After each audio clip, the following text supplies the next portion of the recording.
श्री स्वामी समर्थ परब्रह्म ग्रंथाचा भाग 61. राजवाड्यातील कामे संपताच ते चोळापांच्या घरी गेले होते. स्वामींना समोर पाहता चिंतोपंतांनी साष्टांग दंडवत घातला होता.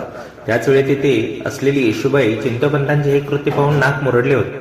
अहो, तुम्ही पण आमच्या ह्यांच्यासारखेच कुठल्याही बाबाला डोक्यावर घ्यायचे. उपहासाने येशूबाई म्हणाली होती. एवढा साष्टांग नमस्कार घालण्यासारखे काय आहे या बाबात? अहो, परब्रह्म आहेत ते, परब्रह्म. स्वामींची तिने चक्क हेटाळणं केली होती. चिंतोपंतांना त्यांचे वाईट वाटले होते, पण त्यांची नजर स्वामींकडे गेली होती. स्वामी मंद हसत होते. हसतोय तो बाबा. पुन्हा येशूबाईने स्वामींचा उपवास केला होता. त्याला हसायला काय जाते म्हणा, फुकटचे 2 घास गिळायला मिळत आहेत ना. प्रत्यक्ष परब्रह्माला दोष देत आहेस तू. किती मूर्ख आहेस तू, किती अज्ञानी. डोळ्यावर झापड बांधून घेतले आहेस. अगं, तुझे ज्ञानचक्षु उघड, म्हणजे तुला कळेल की प्रत्यक्ष परब्रह्म तुझ्या घरी राहायला आलेत. जरा अहंकाराचे आणि संसाराचे झापड काढून टाक, म्हणजे तुला कळेल तू किती सुदैवी आहेस ते.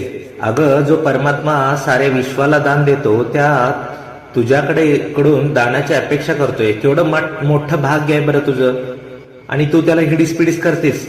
धन्य धन्य आहेत स्वामी समर्थ तुमची. चिंतोपंतांनी स्वामींना नमस्कार केला होता. तुमची लीला आगाध आहे. स्वामींनी मंद स्मित केले आणि पुन्हा त्या भांड्यात हात घालून दाणे पाखरांसाठी फेकले. त्यावेळी येशूबाईंच्या लक्षात आले की स्वामी समर्थ घरातले धान्य पक्ष्यांना घालीत आहेत. पुढच्या क्षणी येशूबाईंनी घर डोक्यावर घेतले. स्वामींकडून भांड हिसकावून घेऊन तिने सरळ स्वामींना दुशेने घ्यायला सुरुवात केली.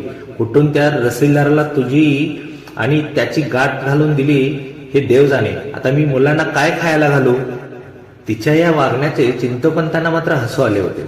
त्यांचे तर स्पष्ट मत होते की घरात प्रत्यक्ष परब्रह्म राहायला आले आहेत. त्या घराला आणि घरातल्या माणसांना कुठल्याही गोष्टीची कमतरता भासणार नव्हती. यानंतरची कथा पुढील भागात. श्री स्वामी समर्थ. जय जय स्वामी समर्थ.